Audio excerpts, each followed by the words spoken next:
Hello, Bashar. And to you, good day. Good day. I realize after listening to that last question, I probably just need to have a conversation with myself, but I'm glad you're here. And I can ask you. It is all about all of you learning, of course, to have all these conversations with yourself. Yes. Thank you. And that, of course, having a conversation with us means that you are having a conversation with yourself anyway. Thank you. My question goes to not when I'm feeling anxiety, but when I'm vaguing out and I want to... When you are what? Becoming more vague. Vague. Losing consciousness. When I want to have more presence of mind and more focus of mind. Yes. And in what circumstance and situations do you feel you need more presence of mind? When I have work to do. Is it work that you enjoy doing? It's work that I haven't gotten to yet, but I tell myself I do want to do it. Well, that was an interesting response. You tell yourself you do want to do it. But Not exactly, yes, that excites me. But, well, maybe I'll take it. Maybe I won't. What is or are some of the things that you say you find exciting? What kind of work are you talking about? Writing, developing creative projects. All right. Now, what kind of focus do you believe you need in order to accomplish that? Greater clarity than I've known. Clarity about what? I think it is more a clear communication with myself. About? What I want to create. Such as, for example, for instance, i.e., e.g. Give me a specific. A screenplay, storyline, characters. Yes. And what do my you imagination, believe? I haven't had faith in my own ability. In my you don't have faith in your own ability to accomplish this? Yes, I think that's probably the bottom line. On what level do you feel you lack faith? Is it your technical ability? Is it your ability to conceive of stories or create characters? On what level do you believe you lack ability? Or all of the above? I think it's just a habit of... it's a what? Habit of... A habit? You remember our definition of a habit? Something you're not aware that you're doing. And when you're aware you're doing it? It's no longer a habit, it's a choice. Thank you. So you choose what? To be sleepy. I choose to be sleepy so I don't have to face the fact that I believe I may be a no-talent hack. Yes. Did I hit the nail on the head? Yes. All right. Who cares? So what? How many movies are created on your planet by no-talent hacks? Most. I know you don't want to be one, and I'm not being judgmental, I'm just pointing something out. All things serve a purpose. If you have an urge to tell a story, then whatever it is you believe you need to do to give yourself the talent, skills, abilities to do so, and you believe in that sense that the story must be told, will find an audience. For everyone who believes that they have a story to tell, there must by definition be an audience who needs to hear it. Otherwise, you wouldn't be inspired to tell that story. As we have said again by analogy, there are no one-sided coins. If you have the head, the tail has to be there, or there's no coin. So if you exist in your reality and you feel an urge to tell stories, there must by definition be people who want to hear the stories you have to tell, or you would be inspired to do something else. Do you understand that logic? Yes. So, don't hold back. Tell your stories the way you want to. If you feel you need training, then of course there are many classes you can take in screenwriting to improve your skill level. But tell your story. Don't hold back. You're depriving the world of your gift, the gift of you. However you manage to tell them, whether it ever be that it is accomplished in screenplay or movie form, the very process you're going through is in and of itself a story. And by sharing that today, you are telling a story of your particular process, your particular adventure, your particular life. But the point is if you have the urge to tell one strongly, there will be by definition someone who needs to hear it, even if it's only one person. The idea is to understand what your motivations are for doing so. If you're doing it because that's who you are and you just have no other choice, that's the state to be in to do it. If you're doing it because, well, if I make movies, I'm going to have fame and glory and cars and houses, then you may not really be focused on the idea of the real reason to tell the story. You may be, in your language, putting the cart before the horse, getting the details ahead of the whole picture. When we talk about doing what excites you, we guarantee, not because it's from us, but because it's from creation, we guarantee you will be supported in whatever way you really need to be supported in the doing of that thing. Even though it may not always immediately be the way your mind thinks you should be supported. But the point is, the only reason to do a thing is because you just can't imagine doing anything else. Because it's really who you are, and you're giving of your true self, no matter whether you ever get a response or not that you know of. You're doing it because you have no choice but to do it. And that's what makes it powerful. Let me explain something else to you all about impact. No matter what you do, no matter what creative endeavor you do, you already have all the impact you will ever have on everything. You already have 100% impact on your world just by the fact you exist within it. Anything you create will not create more impact in your world than you're already having just by existing. When you do the things that give you joy and creative expressions that you put out in your world, those things don't create impact. They create more ability to perceive the impact you're already having. Big difference. You don't have to worry about having an impact. You will never be able to have more impact than you already have just by the fact that you exist. And the impact you have just by existing is already 100%. You belong. You are part of creation. You have all the impact you're ever going to have on creation just because you're part of it. The things you do that give you joy are your way of creating an opportunity to experience, and for other people to experience the impact you already have. Remember, as I said, the only thing that's really real is experience. So go through the experience of writing your movies however you wish to. However you take yourself through it, it's the experience that counts. Allow yourself to understand that if you have the urge to do so, then that's who you are at this moment, and there's no other reason to do it. Is this helping? Yes. Are you sure? It's my getting past my initial inertia.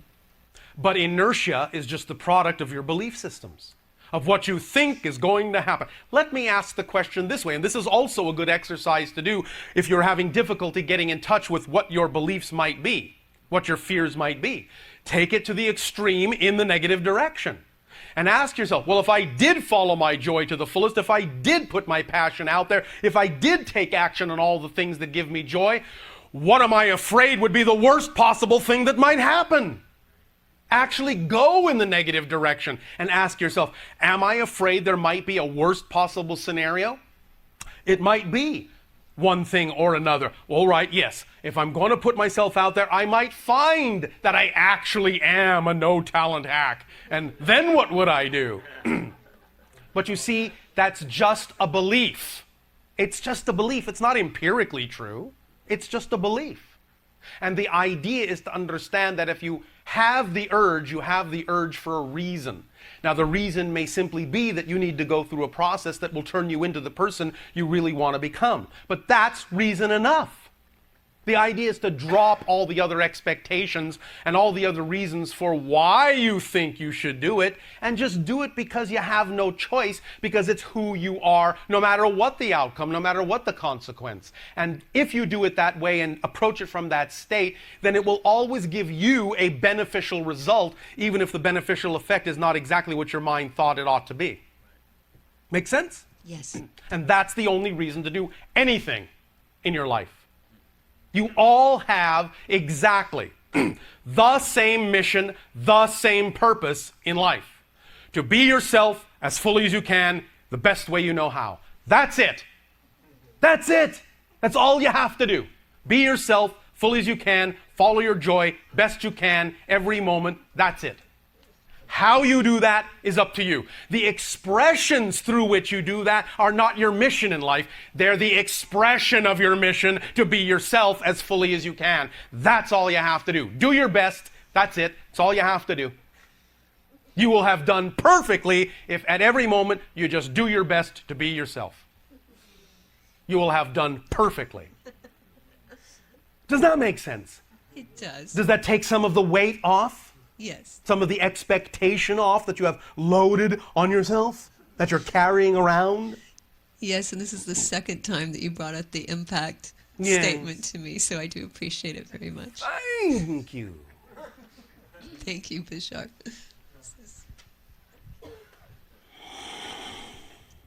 I have 2 or 3 questions, if I may. Please. We will see. But first of all, what happened to hello, good day? Greetings. I'm so pleased to be Thank here. you. Good day. Keep Very- it light. Keep it light. Remember, if you want enlightenment, just lighten up. Well, that's actually my question. Thank you. What's the next one then?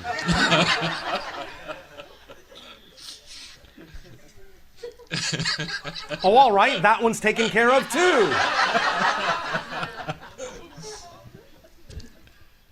I have the feeling that I'm supposed to be channeling. In what way? There's art, there's music, there's doing it this way, there's simply getting The in way touch with you're your guides, doing it. automatic writing. The All way right. you're doing it. Are you attracted to ideas or books or classes that would teach you techniques by which you feel you would accomplish this? Yes. Are you doing those things? I haven't yet. Why not? I will now. Thank you. Again, if you say something excites you, Is there a way? I don't. is there a way that works best for you? No. Is there a way for you to tell me if it's something that I've arranged before this lifetime that I'm to do? Does it make a difference whether you arranged it before this life or in this life, in terms of its effect in your life? No. Then a difference that makes no difference is no difference. Okay. Yes, I hear you. Oh, all right. Thank you. I've been getting some Yes. What have you been getting? signs. Signs. Like right now, right in Yes. front of me, I see and it hangs around me 24 hours a day, a little black dot that just follows me around. Oh, all right. And I'd like to know what that is, and is that part of, my... It's a focal point. It means focus and go in the direction of what you want to do. Take action. Do the things that you believe in your imagination are representative of giving you the abilities to do what you say excites you. Focal point. Go straight to that point. That's it. That's all you have to do. Keep moving in that direction. Follow the path of excitement. Excitement is the thread that leads to all other things that contain excitement. No matter how it looks on the surface, no matter how it appears, if it contains the highest amount of excitement out of all the things available to you to do at that moment, that's the way to go. Focal point. Focus on the thread of excitement and follow it. That's all you have to do to always be exactly where you need to be, when you need to be there, interacting with exactly whom you need to interact with at that exact moment. That's all you need to do. Follow the thread of excitement. Focal point. The electricity that sometimes appears to me and fills up the room where I'm in. Yes. Could you give me any understanding as to what that is? Yes, well, again, understand that you all give off electromagnetic energy with every beat of your heart. You are all electromagnetheric beings in that sense. You're seeing more expansive spirit. You're understanding that the electromagnetic field encompasses, in that sense, all ideas that you contain and touches into all other ideas and connects into all other avenues in your reality. It will bring you the information you need synchronistically when you need it, and you can impart information along those lines when you need it to others. Now, I will also give you a little bit of what might be called a trade secret with regard to the idea of channeling in this fashion. Many people, when they begin to learn to channel in this fashion, be it that they're again bringing through their own higher selves or connecting to another entity, doesn't matter. The idea is that it's still the idea of, and here we go back to the electricity, it's still representative of the completion of a circuit. And when you are, let's say, in a room by yourself learning to channel, it doesn't really complete the circuit in exactly the same way as when you actually allow someone to ask a question through you. And that question opens a gate that then allows you to connect and bring the information down and out that you need to. So if you're going to practice channeling, practice it by actually doing it with people asking questions to give you the practice to open that circuit and allow the informational connection to be made through you. Yes. Does that make sense? Yes, very, very much so. Does that help? Yes, a lot. Well, thank you. Thank you so much. You are so welcome. The other thing that if I may ask you is... Oh, wait a minute. May I ask you? All right, you may. Since you asked so politely. I've been noticing a pattern in my life, and it's been going on for more than 25 years, and it has to do with suffering. Suffering. And I've done a lot of spiritual work, In what specific way are you noticing a pattern of suffering? How does it represent itself? From the moment I wake up in the morning, and Yes. I just, as soon as I become conscious, Yes. I feel an internal pain, a suffering in my moment-to-moment experience. All It's right, an all ill right. at Stop, ease. Stop. What you need to understand, as we said, is that you have chosen a certain kind of experiential path that allows you to expand and connect to the world in a way so you can be of assistance in helping the transformation. What you are experiencing is an empathic connection to the suffering in your world. You can allow yourself to have objective compassion without taking it on yourself.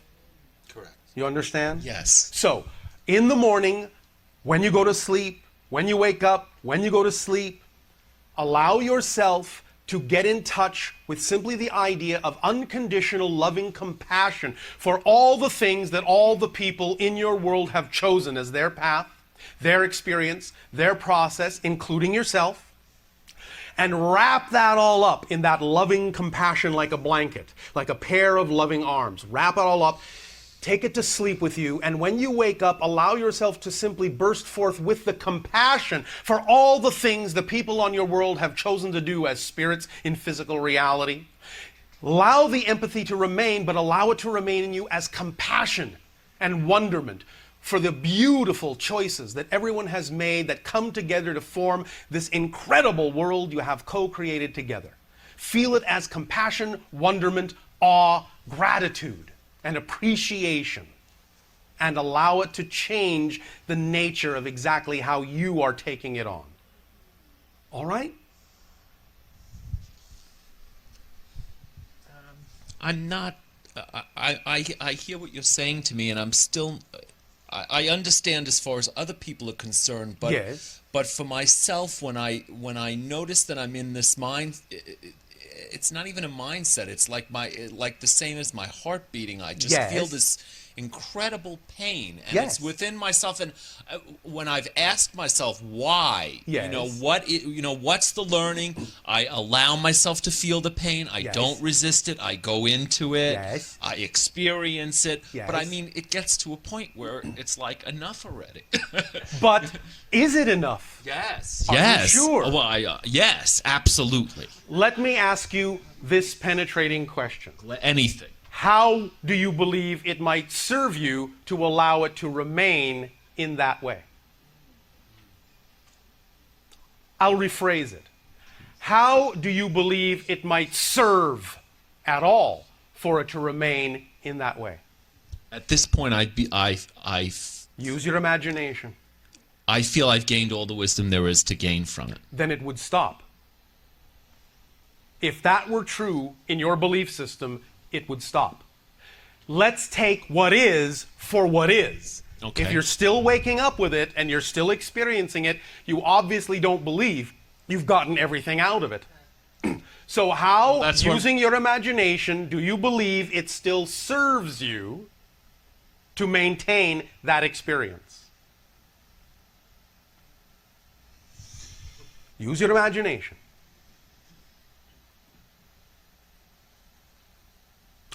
All right, maybe it will make it easier for you if I put it this way.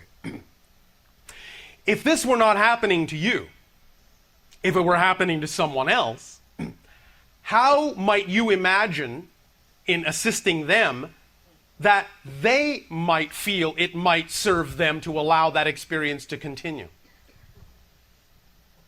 What reasons might they have within their belief system that says that allowing that experience to continue would be something they would need to do? What reasons might they come up with?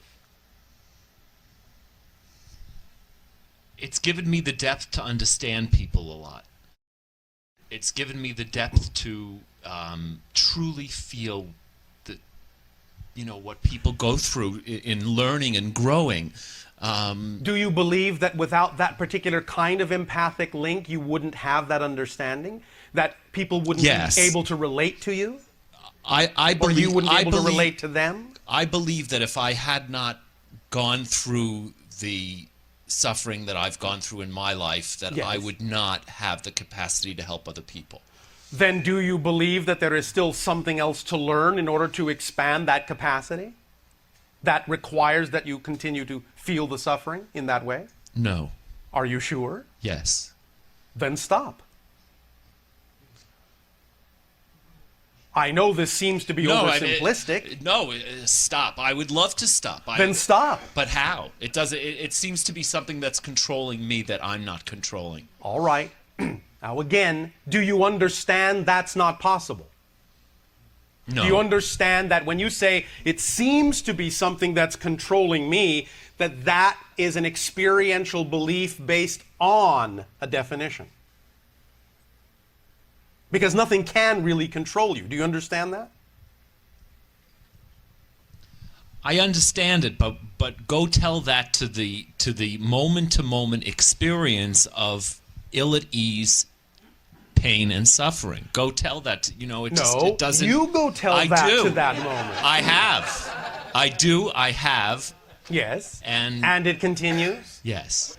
And what are you getting out of it continuing? Don't say nothing. You're getting something out of it or it wouldn't continue. This is simple physics. You're getting something out of it or it wouldn't continue. What do you imagine you might still think you're getting out of it by allowing it to continue? Sounds like you're getting some help. You say you wish to channel. I'm deeply asking myself right now. All right, one moment. there is. One moment. You say you wish to channel, yes? Yes. Now's your Yes. opportunity. Now's your opportunity. You have given yourself a quandary, conundrum, dilemma that seems unsolvable. Why? To push yourself into a corner and to break through to another level. This is what we call the watermelon seed analogy. And to some degree, that's also what the little dot's all about. Watermelon seed analogy. What does that mean, Bashar? I'll tell you, thank you. Just as you have on your planet this idea called the little watermelon seed, if you take a seed between your thumb and forefinger, and let's say the seed wants to go up or wants to go down, but you're squeezing it from above and you're squeezing it from below, it cannot go in either of those directions. So what's it got to do? It's got to shoot out in a new direction it heretofore didn't even know existed. It's got to move in a new direction because it's forced to. By putting itself in a corner it cannot break free from, other than to go in a direction its mind heretofore couldn't conceive. And that's what you're trying to explore with regard to the idea of channeling. You're about to open up to a dimension of reality that you're uncertain of in terms of its qualities, quantities, and where it's going to take you. You're pushing yourself in your own way into a corner where you absolutely have no other choice but to go in the direction of opening up to something bigger and not being afraid of it. and really letting it come through and really letting it do its job, and you're pushing yourself so that you have no other choice because you're sick and tired of staying where you are in that space. Correct. So you're using it as a device to push yourself to a point where when you finally open to the idea of channeling, you will open much farther, faster, and wider than otherwise you would have. And what's it going to take for me to get to that point? Your willingness to actually do the channeling. I'm willing right now. When you go home, gather some friends, do it in the way you imagine you wish to do it, have them ask you the questions, and start the process going. Actually conduct a session. Yes. All right? Thank you so much. And then see what happens. Bless you, Master. Thank you. Bless you, Master. And bless you all. Please enjoy your refreshment break. We will continue and resume this communication after the period you call lunch. Good day.